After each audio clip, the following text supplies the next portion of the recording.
Okay, in week 5, we are in the topic elasticity of demand and supply.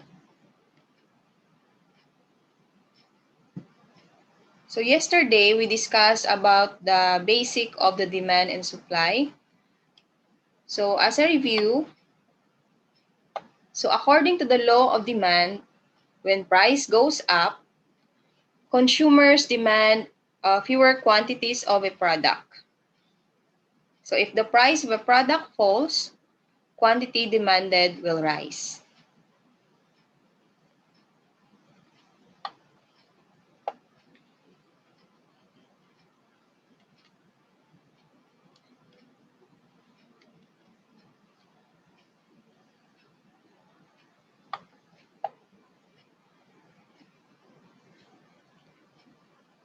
So for our first topic is about price elasticity of demand. So there's a question, so when the price of a product changes, by how much or less will consumers buy?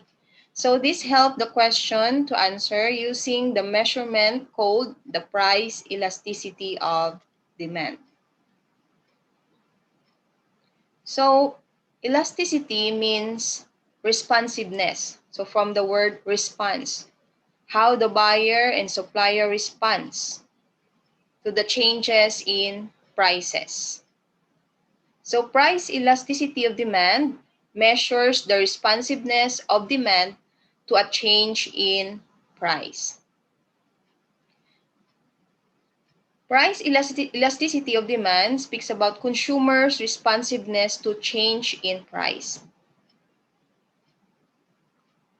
Then we encounter the word price inelastic and price elastic. In price inelastic, there's a change in price causes a smaller percentage change in demand, while price elastic, a change in price causes a bigger change in demand. So when the price of a good or service reaches the point of elasticity, sellers and buyers quickly adjust their demand for that good or service. So the word elasticity, it's changed based on the response. So here, so when the price of goods or service reaches the point of elasticity, the seller and the buyer adjust. There is an adjustment. And then there are some products, for some products, consumers are highly responsive to price changes. Take note, highly responsive to price changes. So therefore, the demand for such product is relatively elastic or simply elastic.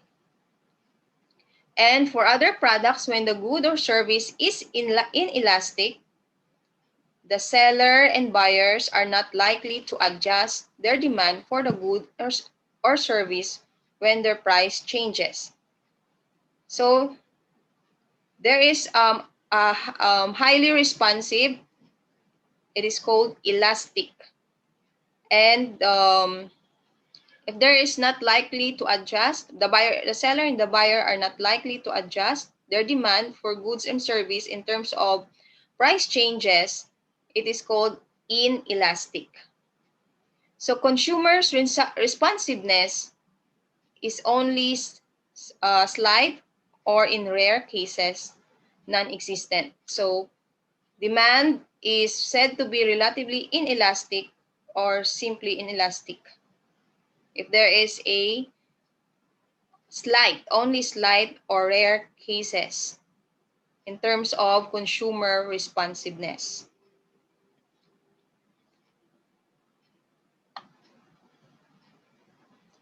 So in price elasticity of demand, economists measure the degree of price elasticity or inelasticity of demand with the use of coefficient of price elasticity of demand.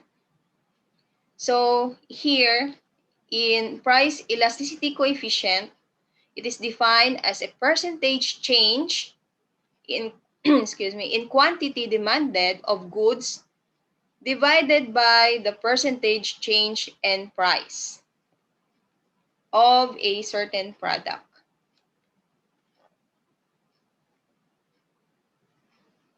So percentage change in quantity demanded, again the formula, percentage change in quantity demanded divided by the percentage change in price. So this is the simple formula.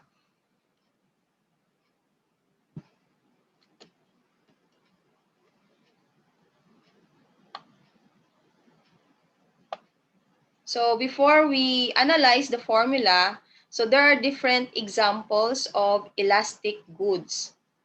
So goods that are elastic are those either unnecessary goods or services, or those for which competitor offers readily available substitute goods and services. So take note, for those goods that are elastic,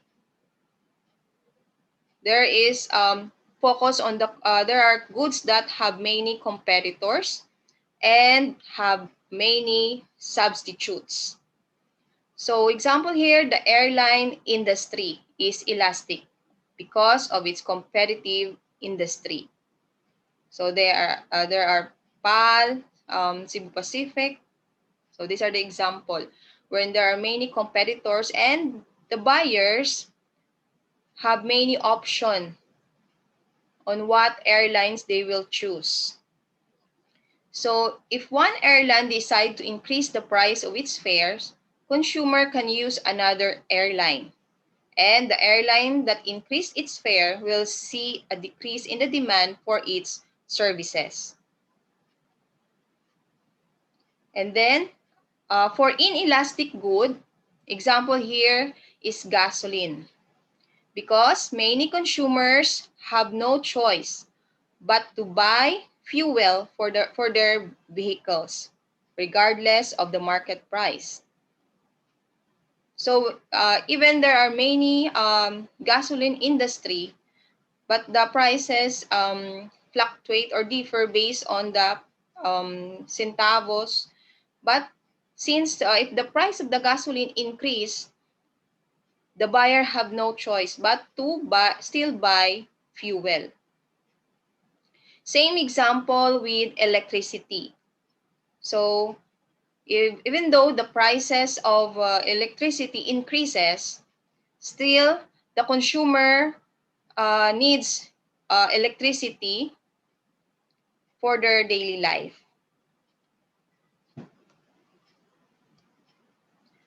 Okay, another example of price inelastic demand. So petrol, salt. So these are the example of inelastic demand, wherein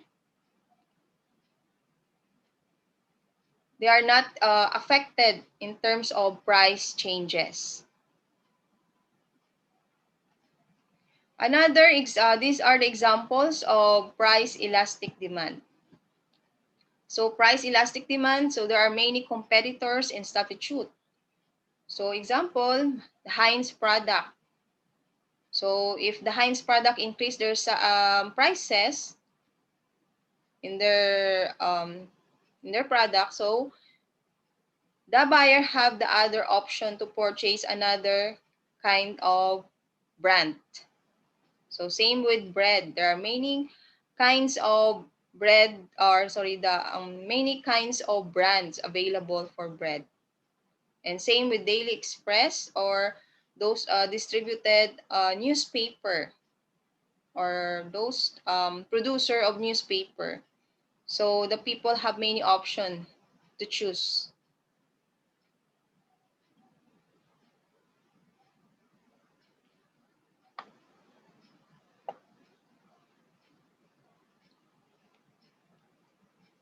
Okay, so this is the formula to compute for your elasticity of demand coefficient. So percentage change in quantity demanded divided by percentage change in price. So take note again of the formula for your elasticity of demand. Change in quantity demanded divided by change in price.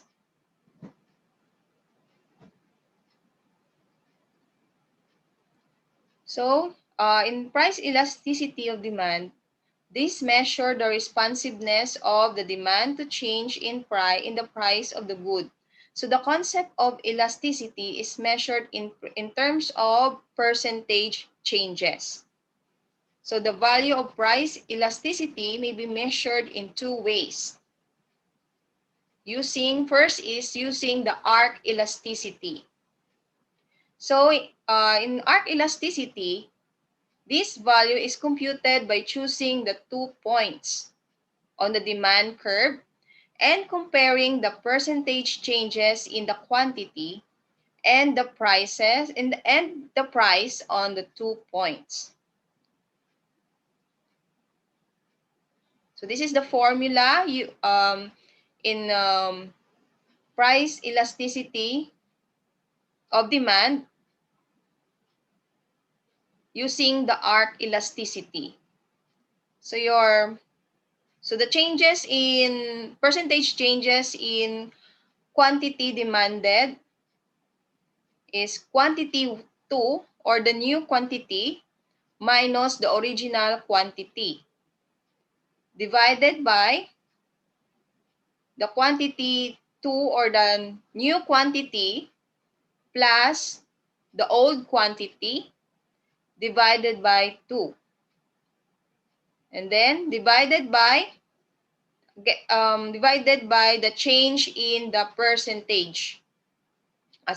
Change in the percentage of price. So we're in price, the new price or price 2 minus the price 1, which is the original price, divided by the new price or the price 2 plus the price 1 or the old original price divided by 2.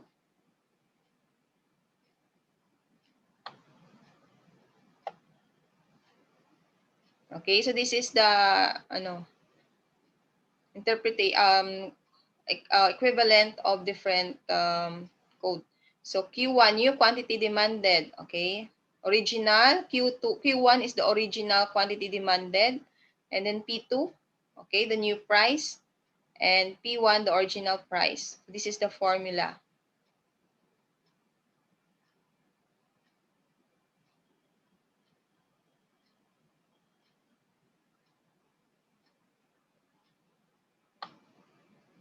For your price elasticity of demand.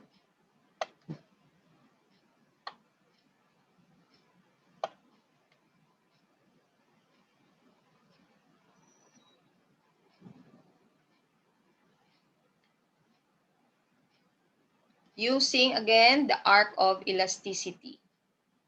Again, I will again the formula. New quantity demanded minus the original quantity demanded divided by the new quantity demanded plus the original quantity demanded divided by 2. Okay, so whatever the result of this divided by this. And then this is the percentage change in quantity demanded divided by the change in price, wherein the new price minus the original price divided by the new price plus the original price divided by 2. Okay. So example, using this formula. So suppose that at price of $10, quantity demanded is 200 units. When the price drops to $5, quantity demanded rises to 3 units. So here, the price of $10 is the old or the original price. And the quantity demanded of 200 units is the original quantity demanded. And then, since it drops, so $5 is the new price and the 300 units is the new quantity demanded.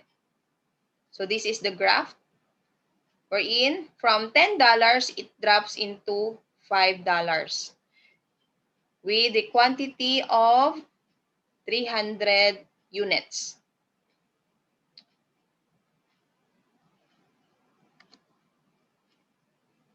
So using the averages in arc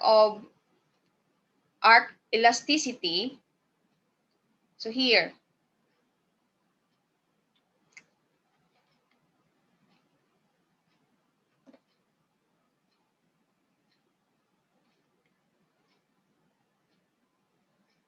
okay, so this is the formula that I mentioned.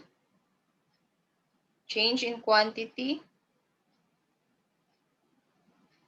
divided by sum of two quantities, the new and the old, divided by 2, and change in price divided by the sum of prices divided by 2. Okay, so in terms of change in quantity, so we have the new quantity, which is 300 minus the 200, and then divided by the sum of quantities, which is 200. Okay, again, in change in quantity, 300 minus 200 is 100. So there's an increase in change of quantity.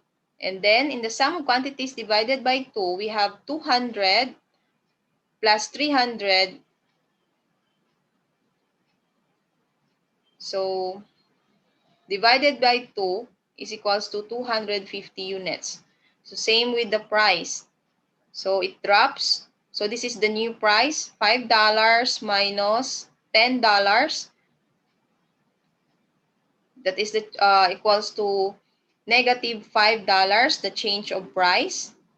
And for the sum of prices divided by 2, we have $5 plus $10 divided by 2 is 7.5. So to get the percentage of change in quantity demanded, so 100 divided by 250. So we have 40%, or 100 divided by 250, it is 0.4. So and then you convert it into percentage, which is 0.4 times 100 to get 40% increase. So why is it increase?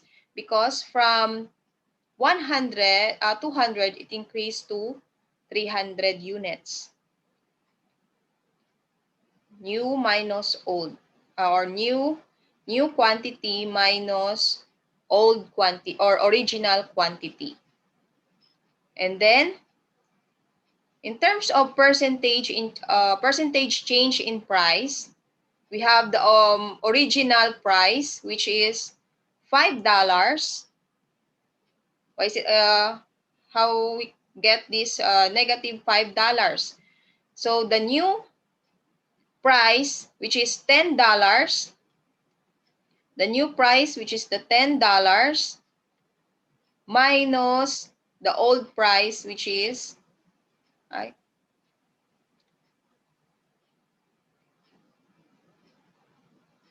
okay, new, here the new $5 minus the $10. So that's why we get negative $5 since it drops, the price drops. Then divided by the 7.5. So, again, paano na ko yung 7.5? So, we're in the price, the new price plus the old price divided by 2. So, the result is negative 0.67 or 67% decrease. So, it will become positive, disregard the negative, but then it represents as decreased. Then, for the price elasticity of demand, the result of this coefficient is 0.4 divided by negative 0.67 is equals to negative 0.597, or if we convert into percentage, 59.7% decrease. Okay, so this is the result.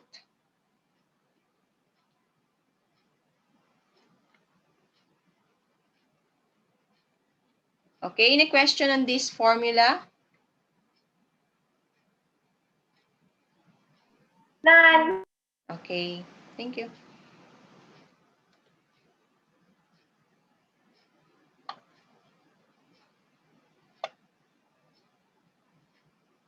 Okay, normally, coefficient of the price elasticity of demand has negative sign because it reflects the inverse relationship between the price and the quantity demanded.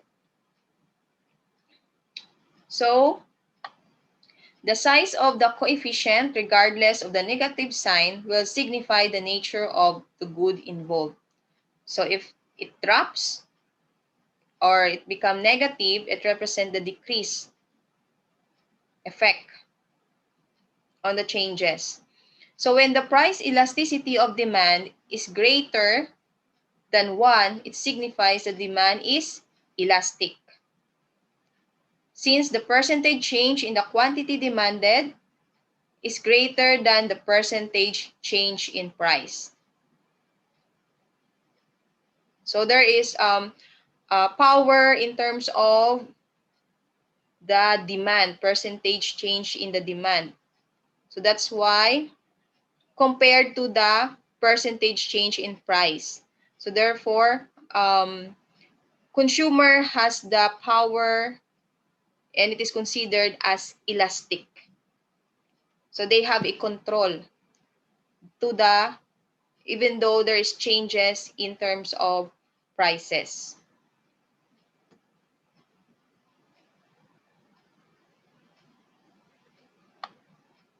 And then, when the price elasticity of demand is less than 1, it signifies that the demand is inelastic. Okay, inelastic. Since the percentage change in quantity demanded is less than the percentage change in price. So again, it's considered as inelastic if the result of the price elasticity of demand is less than 1.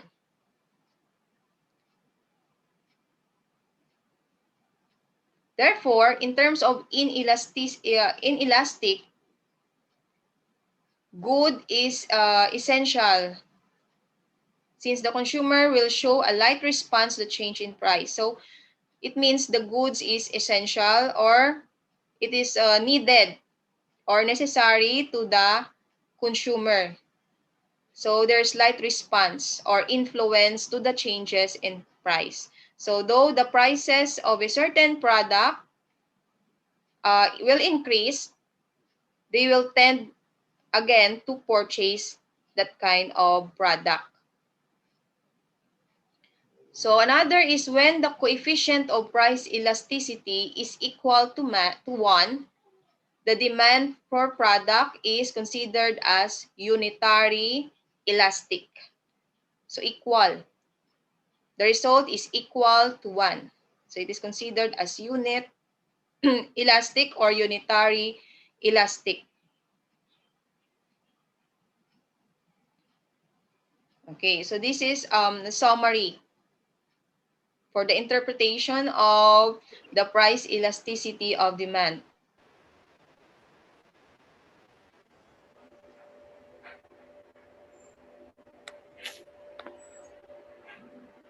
Question?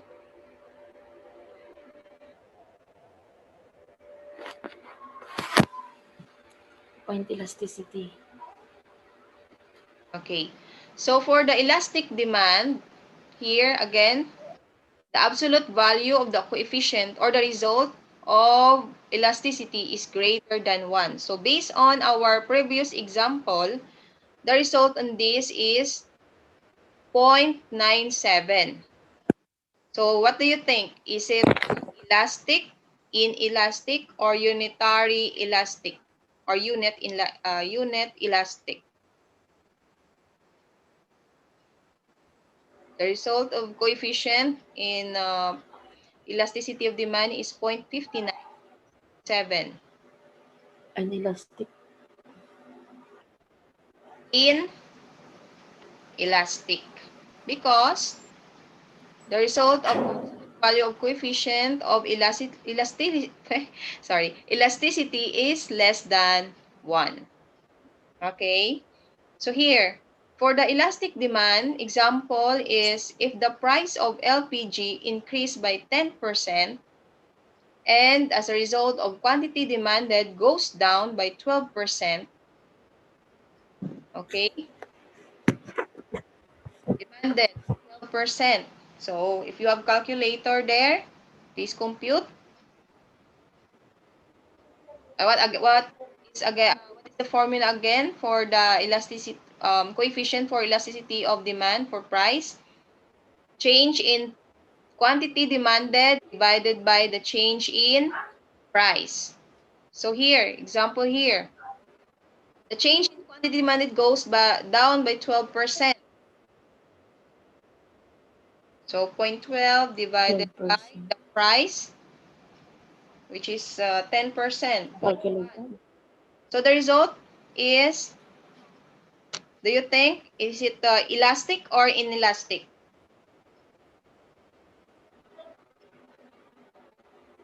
The result is 1.2. So therefore, it is considered as elastic. It is greater than 1.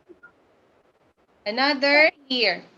Suppose the price of cell phone load goes up by 5% and the quantity demanded goes down by 3%. Okay. So the change in demanded is 3%, 0.03 divided by the price, change in price of 5%, 0.05. So here, the result is 0.6. Therefore, the result, the absolute value of the coefficient of elasticity is less than 1. That's why it is considered as inelastic demand for the change in price of cell phone load. So therefore, if the prices of the cell phone change, the consumer is not easily responds to the changes because cell phone is necessary. Cell phone load is necessary.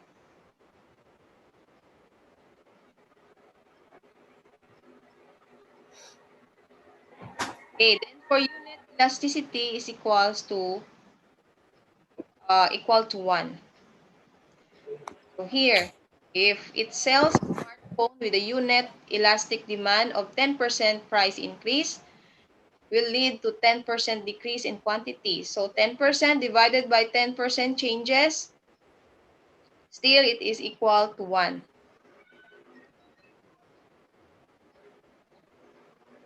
And then there are other cases which is extreme cases for the elasticity of demand.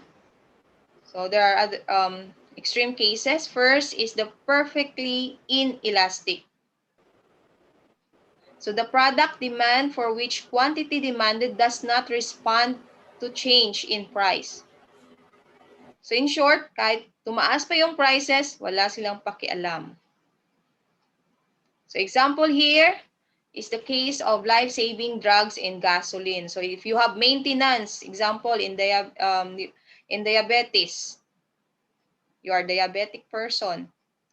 So though the prices of medicine or maintenance for diabetes increases, still as a patient, you are obliged to purchase the medicine for diabetes or any medicine, life-saving drugs or medicine. Same with gasoline. So if you have a car and then the price of gasoline increase, you have no other option. Though it changed in prices, still you will purchase gasoline. And then there's also perfectly elastic.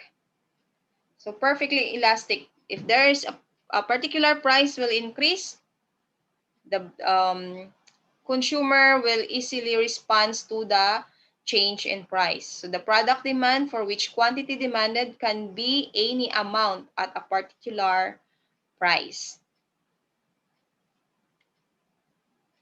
Okay. So example here, the pizza, bread, books, pencils, or those products that have many substitutes or many competitors. So when the price increases in this kind of brand, so they will, instead of buying the brand that the brand that has a high price, they will tend to or they have an option to purchase another brand which has a lower price. So pizza. So instead of buying, example, Shakey's pizza, so because of your limited budget, you tend to purchase Greenwich pizza. So that's an example. You have other option or substitute. So this is the graph for price elasticity of demand. Okay. For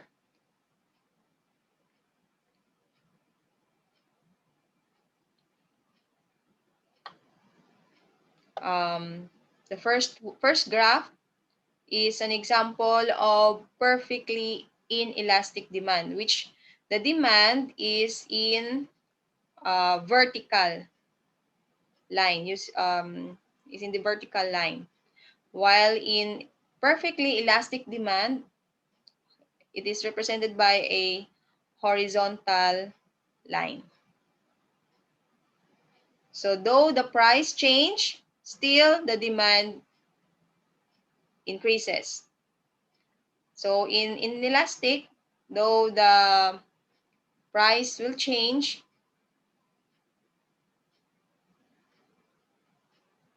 okay, still they will tend to, okay.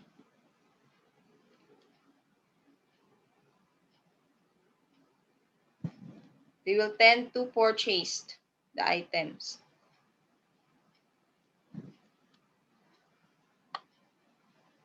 Another type of elasticity in the price elasticity of demand, in terms of computing, the coefficient is the point elasticity. Again, let's go back first. The first type of computation or formula for price elasticity is arc elasticity. This is the formula.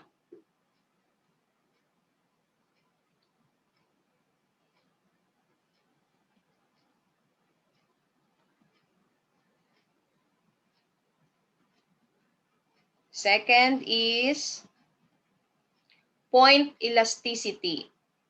So it measures the degree of elasticity on a single point on the demand curve. So the changes in a single point are infinitesimally small. So here, new quantity demanded minus the original quantity demanded divided by old or original quantity demanded. So there is a difference on their formula.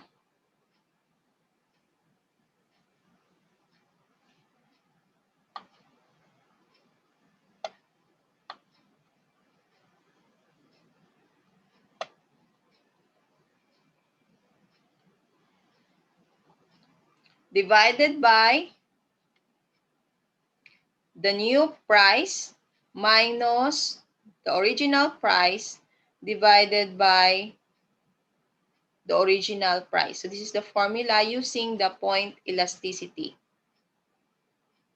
So they just they get the change in quantity demanded divided by the original quantity demanded to get the percentage change in quantity demanded divided by the difference of the two price divided by the original price to get the and then to get the percentage, and then you divide the two percentages between the quantity change in quantity demanded to the change in price okay. So price elasticity is important to the seller since it gauges how far demand can change relative to price. So the price elasticity of demand measures how far consumers are willing to buy a good, especially when its price rises reflective of the economic, social, and psychological forces shaping consumer preference. So it depends on the consumer preference. So it gives a decision making for the consumer whether they will whatever the response in terms of changes to the prices.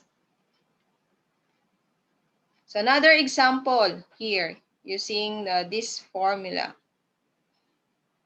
So this is the graph example of inelastic demand. So example here, a good is example here, when the price of petrol rises 40%, but the demand of the petrol only falls 10%. So the price elasticity of demand is 0.25. So therefore, or 0.20 or 25% decrease. So it is considered as inelastic demand because the coefficient of price elasticity of demand is less than Less than what? 1. Okay. And then for price elastic demand, so another example here. So if the price rises 20% and the demand falls 50%, so here the price elasticity of demand is negative 2.5. So disregard the negative.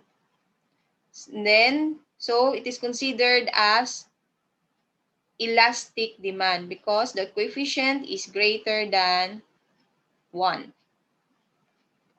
Next is the total revenue test. So here, elasticity is important to firms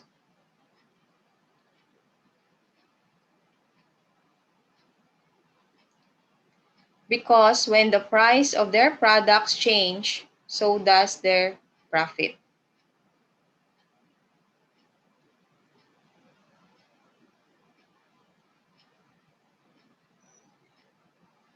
Again, in terms of seller or firms or businesses, the price of their product change, so their profit also increases. Excuse me. Wherein To get the profit, the total revenue or income minus the total cost or expenses is equals to profit or loss. So if the profit, or sorry, if the revenue is greater than the total cost, there is profit. Okay, so total revenue is equals to price times the quantity. The selling price times the quantity or units produced or sale. So this represents the total number of dollars, or in Philippines, the peso and number of pesos received by a firm from the sale of product in a particular period. So the total revenue and price elasticity of demand are related. So in the total revenue test, it can determine elasticity by examining what happened to the total revenue when price changes. So again, it affects the total revenue if there is changes in the prices at the same time in terms of its quantity.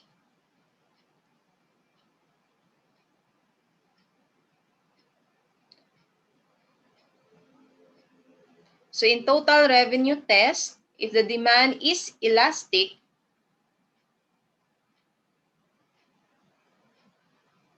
a decrease in price will increase a decrease in price will increase the total revenue. Again, if there's a drop or decrease in price, it will increase the total revenue. Why? Because there will be an increase in demand. So it will increase the income or the total revenue. And then opposite, if there's an increase in price, it will reduce the total revenue because some consumer will not purchase it. It will decrease the demand. So it will reduce the total revenue. And then if the demand is inelastic, it means it is not the consumer is not easily responds even though there's changes in prices. So if a price decrease, there will be decrease in total revenue. Why? Because the demand is not there's no change in demand. Not easily there's light adjustment only or response in terms of demand. So if the seller will decrease the price or drop the price, the effect on the income of the business or income of a firm will also decrease. So there is decrease in the total revenue. While if there is an increase in price, there will be an increase in total revenue. Another, if the demand is unit elastic. So since stable, the total revenue remains constant. When the price changes, will be rise or fall, still the total revenue is constant. Okay, so is it clear? So if the product of a company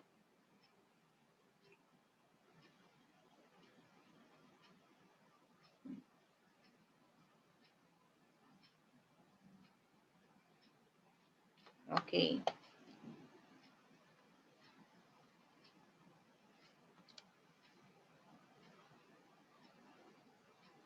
Okay, clear naman. Okay. So this is an example of in terms of graph of the total revenue test.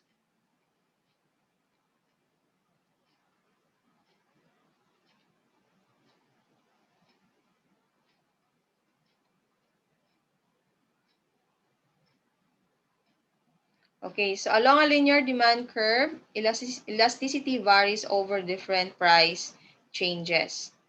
And elasticity involves relative or percentage changes in price and quantity. As you move along a demand curve, that percentage changes in price and quantity will vary. So there are determinants of price elasticity of demand.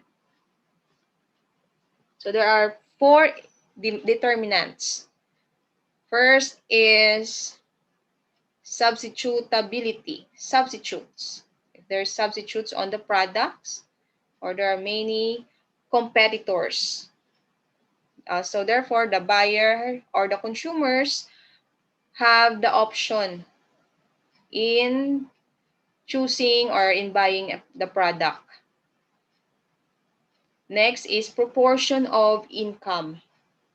If the changes in prices depends on the income of the consumer. And then the luxuries versus the necessities. So if the product is really necessary or needs, or is it just a wants or those luxury product, or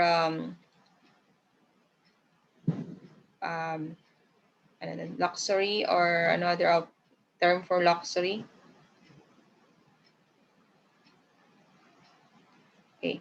Then next, we have considered also the determinants of price elasticity is the time.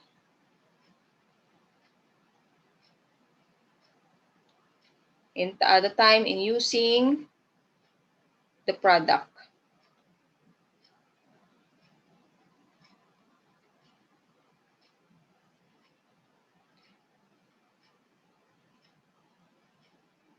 Okay, so here, based on the determinants of price elasticity of demand is greater when there's a larger number of substitute goods that are available. And the higher the price of product relative to one's income. And the more the good is concerned to be luxury rather than necessity, and the longer the time under consideration. Okay.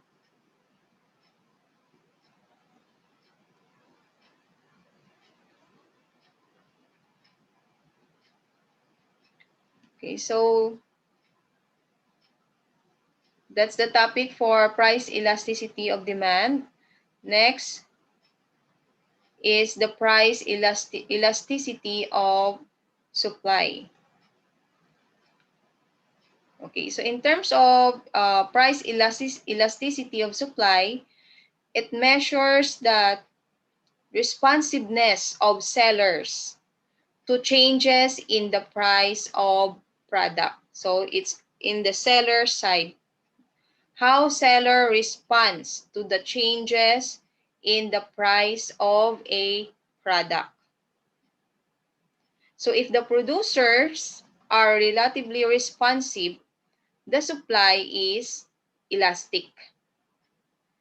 Then if the producer are relatively insensitive to the price changes, the supply is inelastic. If responsive, elastic. If insensitive, inelastic. Okay? So this is the formula to get the coefficient of price elasticity of supply. So percentage of change in quantity supplied divided by percentage change in price. Okay, so in computing for the formula of price elasticity of supply, we will use the midpoint approach. Midpoint approach to get the percentage changes. So here, same with the demand. If the price if the price elasticity of supply coefficient is less than 1, supply is inelastic. So if the price elasticity of supply coefficient is greater than 1, the supply is elastic. And if it's equal to 1, same with the demand, the supply is unit elastic. So there will, okay. So always positive. So never negative. Okay.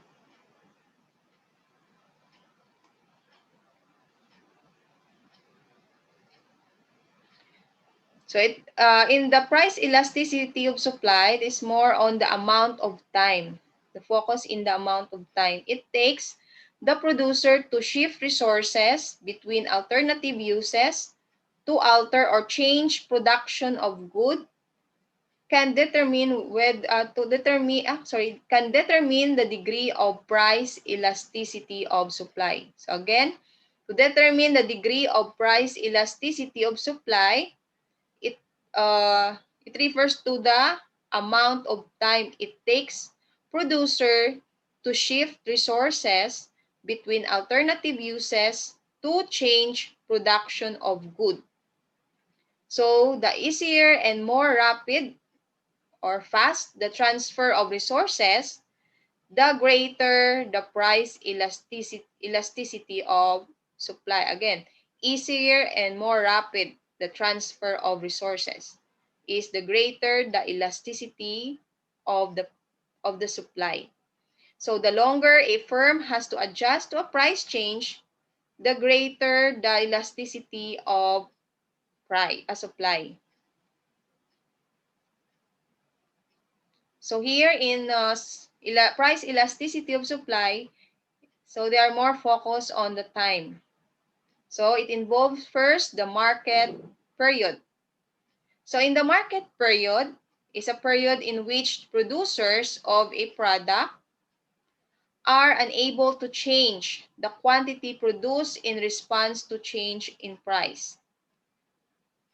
Okay, wherein the supply of product in the market period is fixed. So therefore, it is considered as perfectly inelastic. The supply is perfectly inelastic. So because they cannot easily change the number of quantity of the supply in response to change in price. Still, the supply is fixed. So in the market period, it is perfectly inelastic, the supply. While in the short run time period, producers are able to change the quantities of some, but not all the resources they employ. So, in this time period of short run, so it is too short to change the plant capacity, but long enough to use fixed plant more or less intensively. So the supply of the product is more elastic than the market period. So here, in the short run, the product is more elastic because they are able to change some. Okay. So while in the long run, producers are able to change all the resources they employ. Again, there's a difference between short run time period compared to the long run time period. So again, for short run, the supplier able to change the quantities of their supply, but some, but not, and not all. Okay. While in the long run, they change all. So here in the long run, the time period is long enough for firms to adjust their plant sizes and for new firms to enter either in existing or exit firms in the industry. So the supply of product is more elastic than the short run. So in the long run, the supply of product is more elastic, or wherein the seller is easily responds to changes in the prices of the supply than in the short run because they're able to change all the resources that they used or apply. So this is an example of graph that differentiate the different time period in terms of market period, short run, and long run.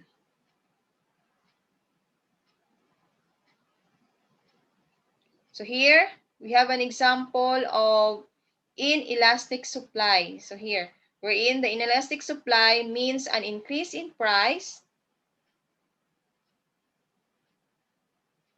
causes a small percent change in supply. So wherein the firms have difficulty in increasing supply in response to rise of price. So example here, potatoes, nuclear power. So here, example, the potato in a short term. So if the price of potatoes goes up, the farmers cannot increase supply because it depends on how many seed they put in the ground, example, in March. So they cannot easily respond. If the price of potatoes will goes up, the farmers expect that they will also produce or increase their supply because it depends on the harvest that they have. Okay. Another is the nuclear power. So it would take considerable time to increase the supply of nuclear power because it needs a skilled workers or laborers and it take long time to build. Okay, so that's why it is considered as inelastic supply. They cannot easily respond to the increase in change or increase in prices. Okay, then another for examples in elastic supply. So in elastic supply, there's an increase in price. An increase in price causes a bigger change in supply.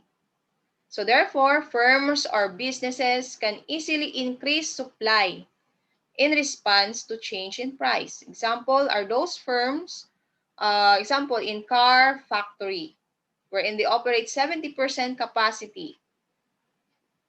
So they can easily increase supply and produce more cars in response to changes in prices. Okay, we already finished price elasticity of demand, then the total revenue test, then we have the price elasticity of supply, then now we have the income elasticity of demand. So in the previous topic, we have a total revenue test which focus on the changes of prices to the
Ma'am, nakamute ka po.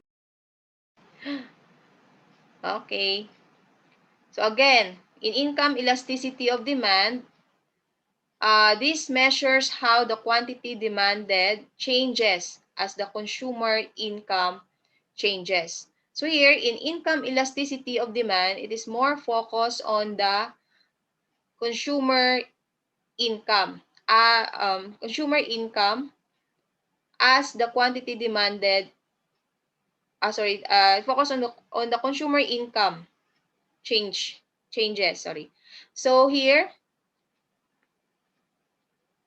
the quantity of demanded depends on the consumer income.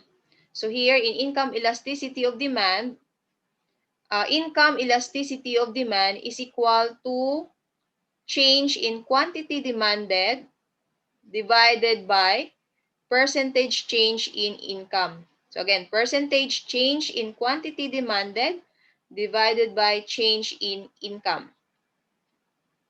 Okay, so a positive sign for income elasticity of demand, it signifies that the good demanded is normal good, which is what a consumer tends to buy more when his income increases.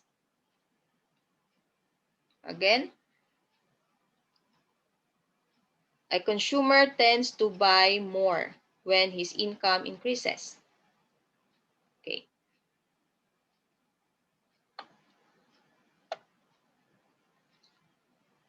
So example here for steak, pizzas, and luxury items.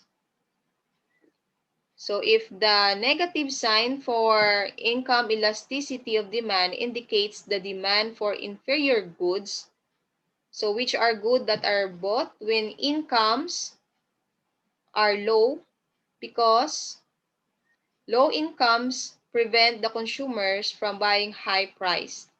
So for those with a high price goods, and then with the low income consumers, so they prefer not to buy higher price goods if their income is limited. But if those goods that is necessary or very important,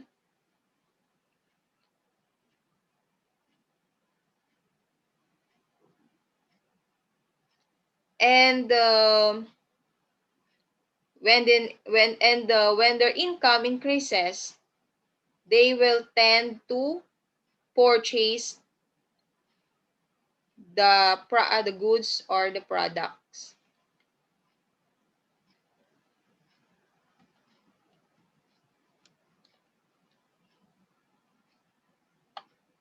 Okay.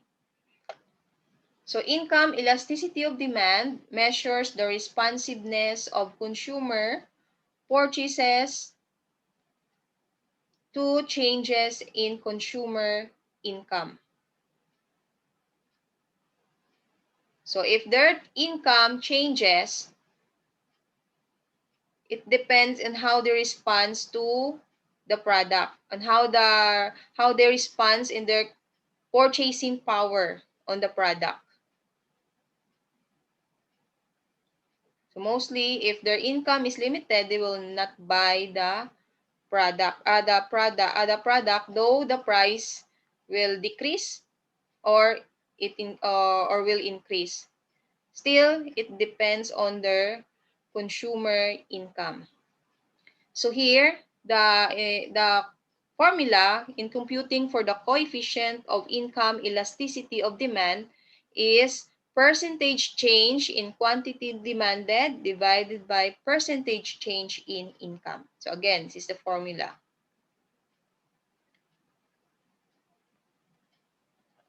Okay, so this simple presentation of the formula for income elasticity of demand.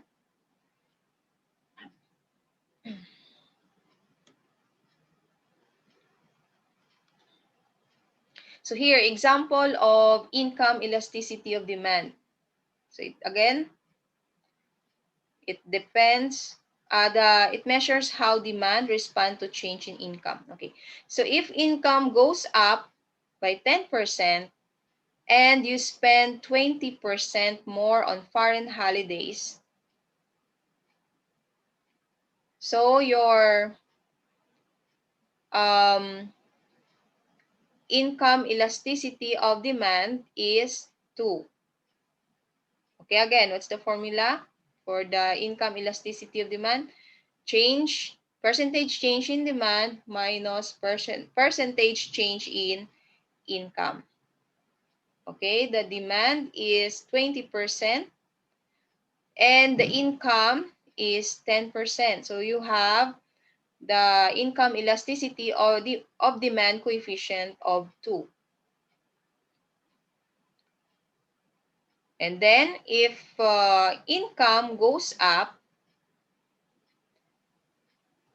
so and you spend 5% less on a Tesco value baked beans, example here. So again, the formula, percentage change in demand divided by percentage change in income. So 5% divided by 10%. So your income elasticity of demand is 0.5. Okay. So how we define it if it is luxury goods or inferior goods? So it is considered as, okay, here. Considered as luxury, okay, we'll go first and it's a normal good. So a normal good, if the income elasticity of demand is greater than 0, it is considered as normal good. So wherein an increase in income leads to higher demand.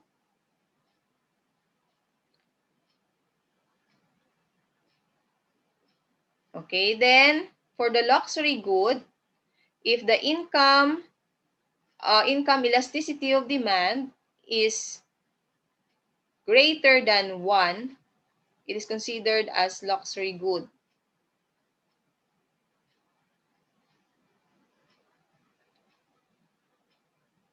So it will if there is an increase in income, leads to bigger percentage increase in demand. This is an example, sports car.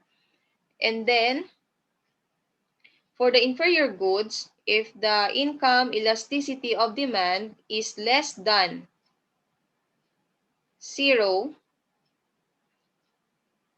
if there's an increase in income, it leads to fall in demand because of many substituted products like coffee. Okay, so it is considered as inferior good.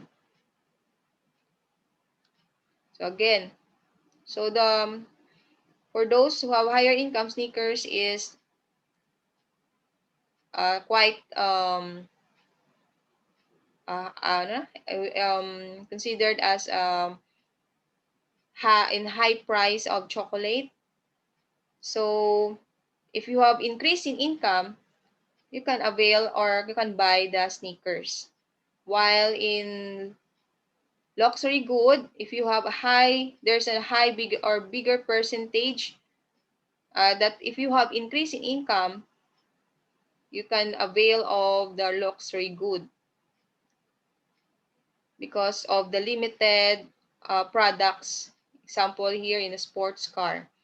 And then for inferior good, so there are many substitute. So it might decrease the demand, though the income of consumer increases. So here,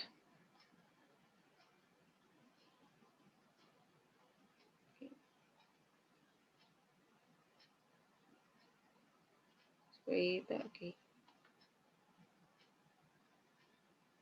Normal good, same.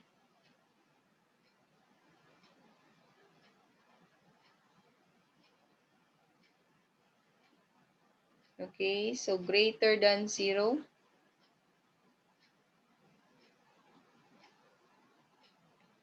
So based on the example, let's go back to the example.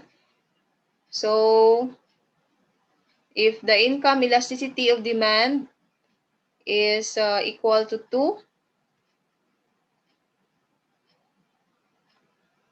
so it is considered as luxury good.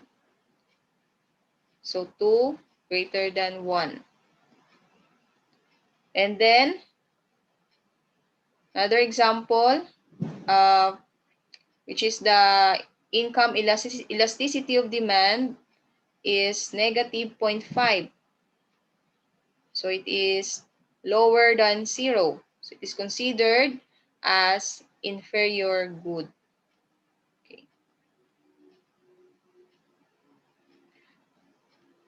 So why is it elasticity is important in our economics? So elasticity is an important economic measure that particularly for the sellers and of goods or services, because it indicates how much a good or service buyers consume when the price changes. And then when a product is elastic, so wherein the consumer is or the demand is easily responds to the changes in prices. So there's a change in price quickly results in a change in quantity demand. Okay. And then when a good is inelastic, there is a little change in the quantity of demand, even with the change of the goods price.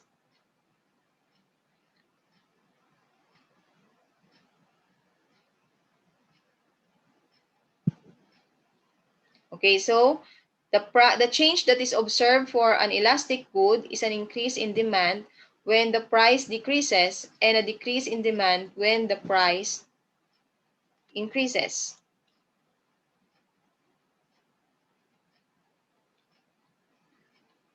And also, elasticity is important because it communicates information to the consumers.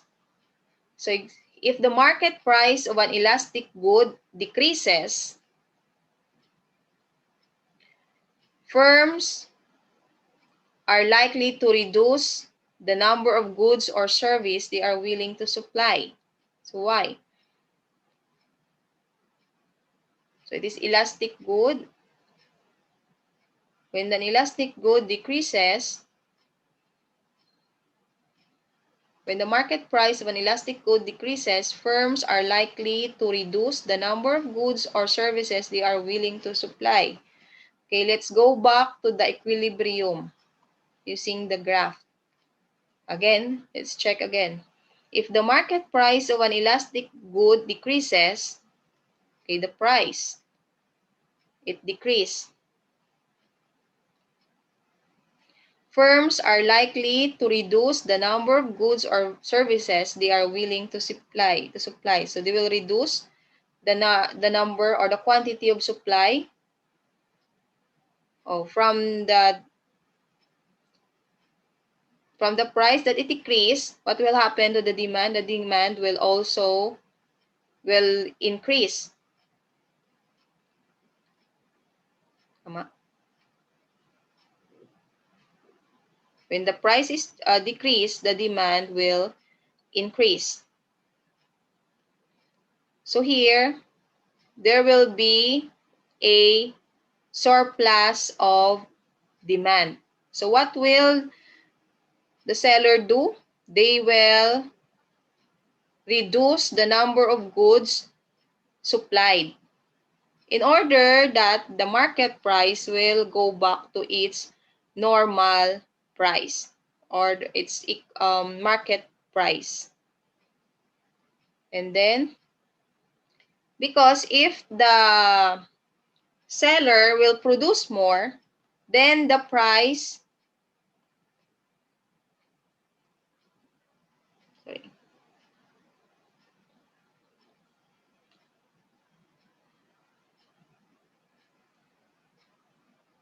then the price of the product will continue to decrease. Okay. Then if the market price goes up, firms are likely to increase the number of goods they are willing to sell. Okay. So here, when the price goes up,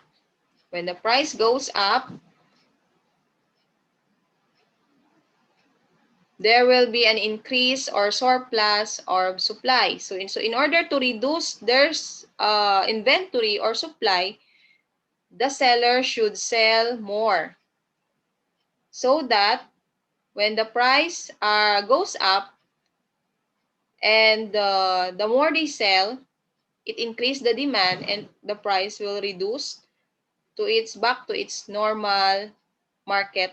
It will go back to the price of the market balance. Okay. At the same time, since the market price goes up and the seller or the firms increase the number of goods they sell, it will give a profit to the firm. So this also have an advantage on the part of the seller. So this is important for consumers who need a product and are concerned with potential scarcity. That's why elasticity is important. Okay, so that's the end of our topic for week 5.